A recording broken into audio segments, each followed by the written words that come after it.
හරිම සුමුදුයි.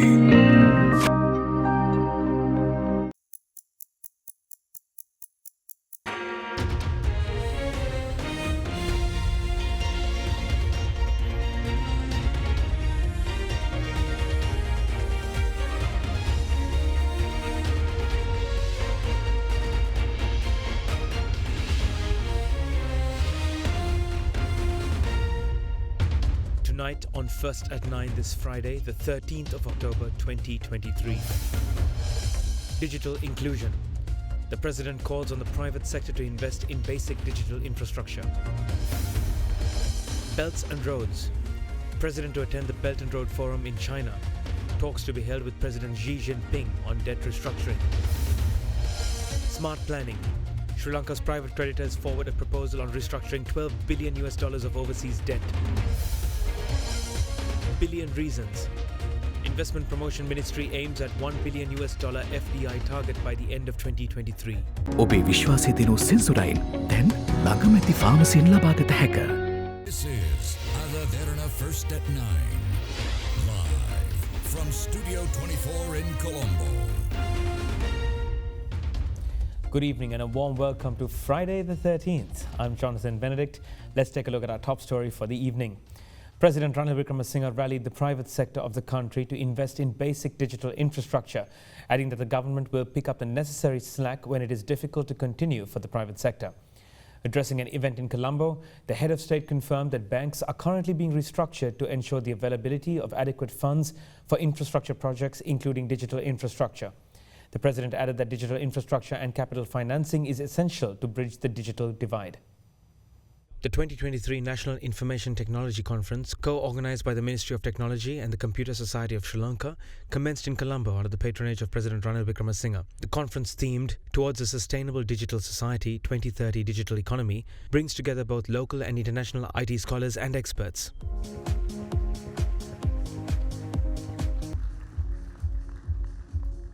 One of the other issues like human capital, which has been concerning me, is the digital infrastructure. How do we provide the digital infrastructure? So we have to do in the background of the present economic crisis, where the government's resources are limited. My thinking and the government's thinking is that the private sector, private investment should take over the basic digital infrastructure. The government should step in where it is not feasible for the private sector to come. So our whole policy on digital infrastructure will have to be driven on this basis, which means that emphasis will have to be on cities and the western province, especially most parts of Gampaha, Colombo and Kaluthara districts. Then into the areas where there is populated areas, towns and others where there is access, where it's needed. The second phase will be to move out, by which time certainly the providers would be in a better position to have a longer investment, and the government will also have sufficient resources to go ahead with investments. So whatever we say, we have to provide the digital infrastructure, and we will have to depend on private investments for the first part. And accordingly, about 40 to 50% of the country, or the population, will have that infrastructure. It won't take us long to go up to about 60%, but from there onwards, we'll have to work it gradually. So that is one of the key issues that we are considering. Secondary is available of capital in the financial sector. This is why we are going ahead with restructuring the banks to ensure there's adequacy of capital, that money is available, and we will also need to channel the money into this sector. So we require a diverse financial sector different from what we are going to have today. The other is digital inclusion. Digital inclusion is necessary. You can't have the digital divide as between the rich and the poor. How do we achieve that? So these are the three: digital inclusion, where everyone has access to the digitalization that is going on in the country. So these, to me, are the main issues that we have to address immediately. There are others like the legal systems, cyber security. Yes, those can be done. Some can be done by the government, others by the private sector. But these are three important areas: digital infrastructure, the capital financing, and finally the digital divide. So that's what the government will have to focus initially on your digital initiative. While on topic of the President Ranil Wickremesinghe is scheduled to depart for China tomorrow to attend the third Belt and Road Forum that will be held in Beijing on the 17th and 18th of October. President Wickremesinghe is expected to call on his Chinese counterpart Xi Jinping for bilateral discussions, including Sri Lanka's debt restructuring, during his visit. President Ranil Wickremesinghe is scheduled to leave for Beijing tomorrow to attend the Belt and Road Forum, which will be hosted by the Chinese government. The forum, that will be held on the 17th and 18th of October next week, marks the 10th anniversary of the Belt and Road Initiative, initially proposed by Chinese President Xi Jinping back in 2013. This year's forum resumes after a 4-year hiatus, with the previous event in 2019 attended by leaders from at least 40 countries and international organizations. The first forum took place in May of 2017. It has been reported that Russian President Vladimir Putin is expected to attend the forum on a rare trip abroad. Further, the Belt and Road Forum gathers a larger number of representatives from many developing countries, notably from Latin America and Africa, to Beijing. During his visit to China, President Wickremesinghe is expected to call on his Chinese counterpart, Xi Jinping, for bilateral discussions, including Sri Lanka's debt restructuring. Sri Lanka's private creditors have forwarded a proposal on restructuring $12 billion worth of overseas debt, which also includes a new type of bond designed to ease repayments in the event of future economic pressure. The proposal is said to provide a write-down or haircut on both the capital and interest components of the debt. According to Reuters, that quoted two sources with direct knowledge of the matter, Sri Lanka's private creditors have forwarded a proposal on how to restructure $12 billion of overseas debt, including a new type of bond designed to ease repayments in case of future economic pressure. Reuters, quoting the sources who declined to be named because of confidentiality, added that the proposal sent on the 2nd of October provides a write-down or haircut on both capital and interest. Reuters noted that the proposal foresees issuance of regular sovereign bonds and so-called macro-linked bonds, which will automatically lower coupon payments starting in 2027 if Sri Lanka fails to meet some of the economic targets linked to its International Monetary Fund program. One of the sources have confirmed to Reuters that the overall proposal includes an option for creditors that combines macro-linked bond notes with a regular bond and a second option of regular bonds with a value recovery instrument. Further, the report highlighted that the macro-linked bonds were included to ensure that new instruments would be index eligible, and added that the bonds included in an index generally have more liquidity. The proposal would be a crucial step for Sri Lanka, which, under the terms of a $2.9 billion IMF bailout secured in March, have to provide assurances of debt restructuring from bondholders and key bilateral lenders, including China, Japan, and India. The sources added that it would be the first time such step-down bonds are being issued in a debt restructuring. A source noted that the trigger of the step-down payments on the macro-linked bonds would be linked to indicators such as Sri Lanka's gross financing needs to gross domestic product ratio and debt to GDP ratio. The source added that if the GFN/GDP ratio rises above 4.5% in 2027, coupons will adjust downwards. It is also reported that the restructuring proposal is based on parameters from the debt sustainability that the IMF produced when it agreed on the program for the battered economy. One of the sources said that a copy of the proposal was also sent to the IMF and the Paris Club Secretariat. Director of the Asia and Pacific Department of the International Monetary Fund, Krishna Srinivasan, reiterated the necessity for cost-reflective pricing in Sri Lanka's electricity sector to ensure that the sector does not incur any losses that can burden the public. Addressing a media briefing held on the sidelines of the 2023 annual meetings of the International Monetary Fund and the World Bank Group, Srinivasan is of the view that the IMF will not involve itself in any discussions held between Sri Lanka and its creditors. We fully sympathize and understand the hardship faced by people in terms of falling wages, cost of living increases, and so on. And I are fully sympathetic to that. But again, the program, we do have, prices reflecting cost recovery. And why is that important? It's important because otherwise the electricity sector faces losses, and that becomes a public problem down the road. So you have to have cost recovery. I think that's important. You also don't want to provide subsidies to everyone. It should be more progressive. And here we believe that the targeted support to the poor and vulnerable is the way to go. But going beyond just the immediate thing, I think the energy sector efficiency in the energy sector, in the electricity sector, could be increased through structural reforms. And in general, SOE reforms are important in Sri Lanka, and that's part of the program we have, where the IMF working with the World Bank is pushing ahead with reforms to SOEs, including in the electricity sector. But I think that's the way to look at it.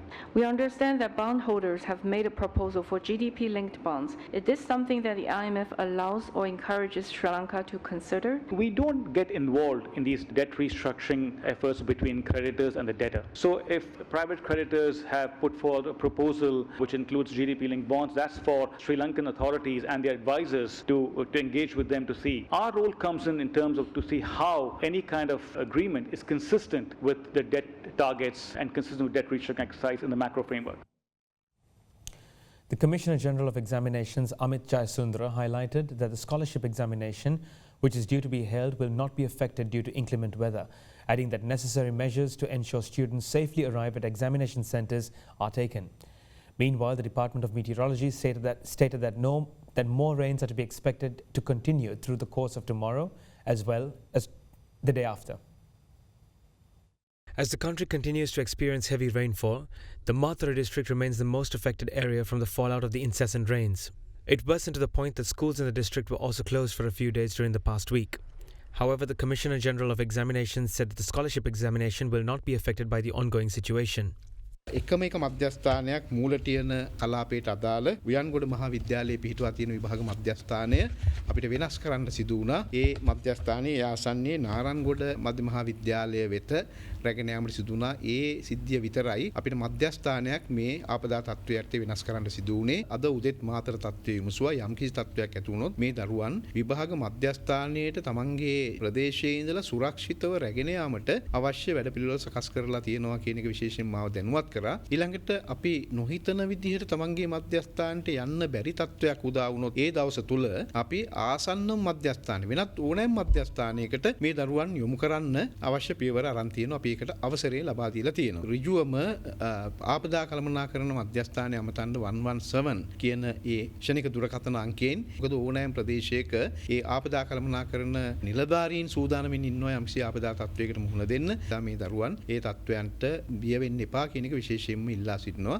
In other updates, the left lane on the Southern Expressway between the Immaduwa and Pinnaduwa interchanges was open to traffic from 6 p.m. onwards today, following the damaging landslide that occurred yesterday. This measure was taken following inspections carried out by the National Building Research Organisation. The Road Development Authority said that the left lane will be open to traffic from Colombo to Hambantota and from Hambantota to Colombo. They added that the complete opening of the road will be announced in the near future. In the meantime, flooding in Mathura caused by the overflowing of the Nilvala River is gradually decreasing. However, the lowlands in Akurasa, Athuralia, Malimbada and Tihagoda still continue to remain inundated.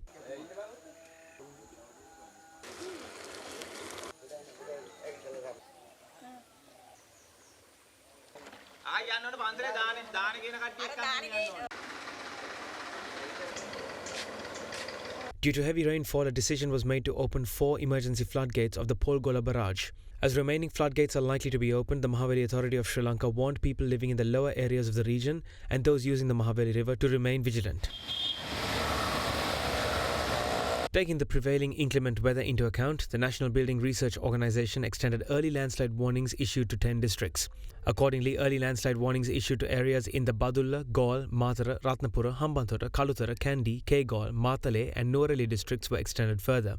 The issued landslide early warning message has been extended to 16 hours tomorrow for the following areas. Warning level 2 alert amber warning was issued to Haldummula Division Second Division Badulla District, Niyagama, Bopipoddala, Yakalamulla, LPTA, Tawalama, Baddegama, Neluwa, Nagoda, Ambalangoda, Imaduwa, Akmiman and Gaul for Gravats, Division Second Divisions in Gaul District, Mathura Pro Gravats, Velipitiya, Mulatiana, Pitabeddara, Pasgoda, Athurliya, Akurasa, Kamurupitiya, Malimbada, Kirinda Puhulvella, Tihagoda, Akmana and Kotapala Division Secretary in Mathura District, Kalavana, Ratnapura, Elapatha, Kuruvita and Ehligoda Division Secretary in Ratnapura District. And also warning level 1 yellow watch warning was issued to Bandara and Haputale Division Secretary in Badula District, Okevela, Walasmulla, Beliath and Katuvana Division Secretary Division in Hambantota District, Agalavath, Matugama, Ingiriya, Valalavita, Palindanura, Dudangoda and Bulasingala Divisional Secretary Division in Kaltara District, Pathadumbara Division Secretary in Kandy District, Bulat Kohpitia,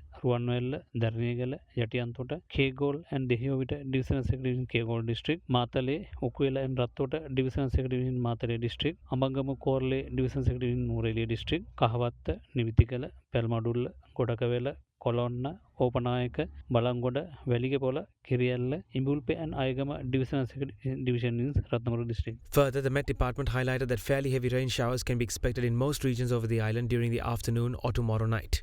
Favorable atmospheric conditions persist for the afternoon and evening thunder showers. Thunderstorms have been reported in the northern, central, Uva and north central provinces this afternoon and evening. Expect showers or thunder showers across most regions of the island during the afternoon or night tomorrow. Some areas in Uva, central and eastern provinces may experience fairly heavy showers exceeding 75 millimeters. We kindly urge the general public to take appropriate precautions to minimize potential damage from temporary localized storms strong winds and lightning during thunder showers. In the morning, a few showers may occur in the coastal regions of the western and southern provinces. Additionally, misty conditions may be observed in certain areas of the central, Sabaragamu and Uva provinces during the morning hours.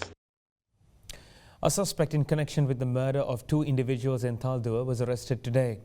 The suspect had on his person 6 grams of heroin on his person during his apprehension. Meanwhile, a private bus veered off the road and collided with a utility pole in the Honantara area this morning, thankfully resulting in no injuries or casualties. With that, let's take a look at developments from around the island in brief.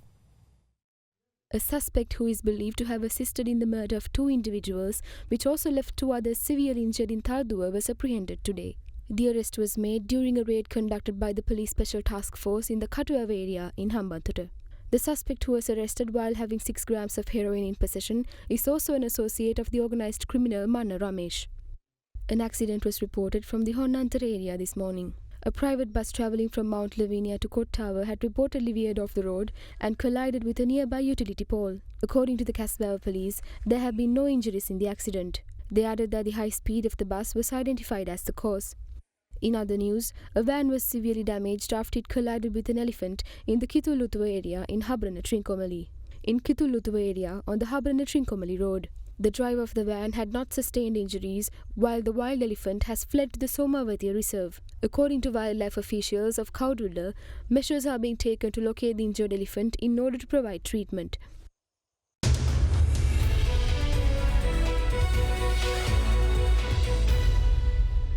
Welcome back.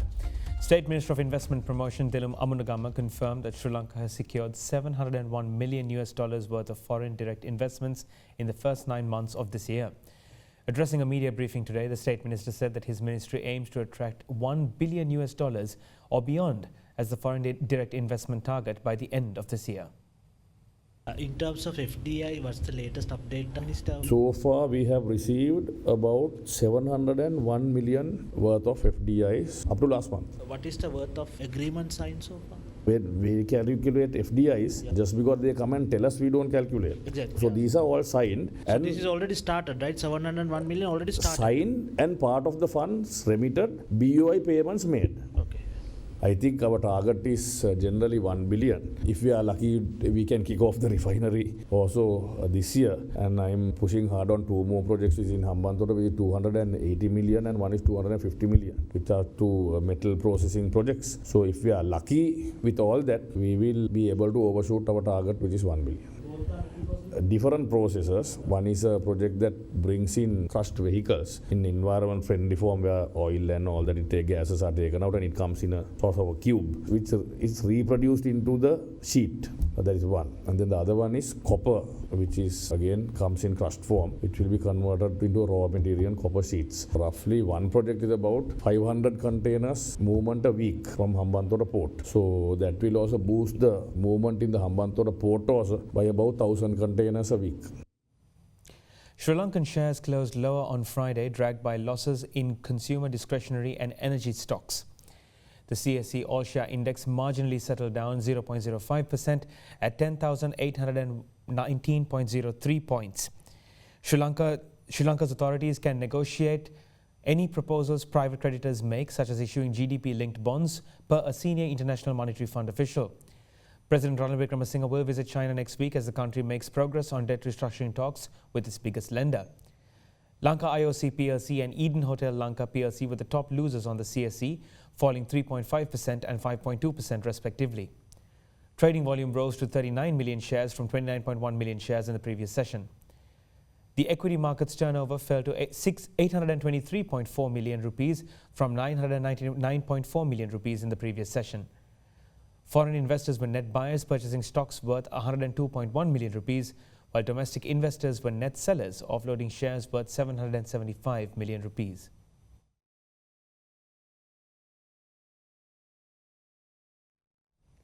With that, let's take a look at how the rupee traded against other major currencies as the day progressed.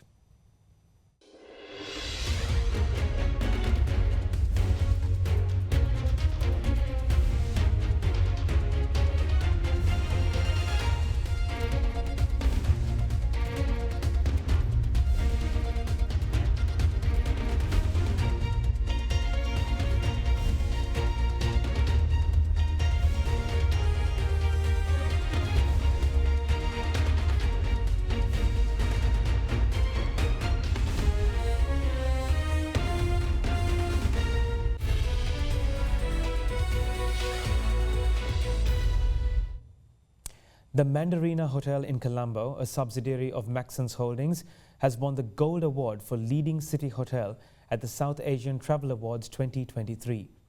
The award recognizes the best of South Asia's hospitality and travel industry.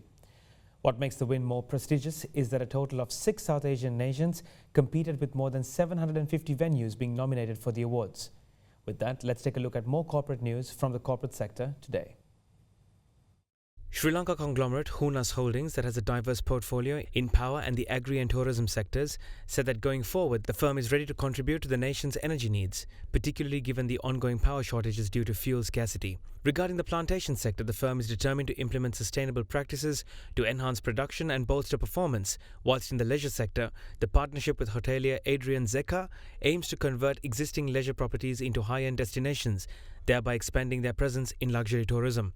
It was also noted that in the upcoming year, focus will include crop diversification, increased employee productivity, and technological enhancements, including automation and mechanization. Sri Lanka Standard Capital plc, which manufactures paints and wood care products, said that due to adverse market conditions, the board of directors have proposed the closing down of the paints manufacturing business of Standard Paints and sale of assets utilized for paint manufacturing. The firm said that the asset parcel consisting of machinery, vehicles, stocks and other movable items was sold at shareholder-approved valuations and thus intend to sell factories that were used for paint production in the near future. In other news, Mandarina Colombo has won the Gold Award for Leading City Hotel at the South Asian Travel Awards 2023, which was held on the 10th of September 2023 at the Sheraton Grand Bangalore Hotel in Brigade Gateway.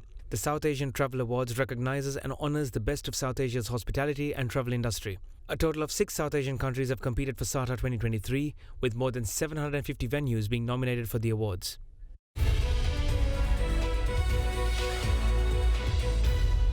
That's all the news I have for you on the 13th on Friday the 13th. I'm Jonathan Benedict. Have a blessed weekend ahead. Good night.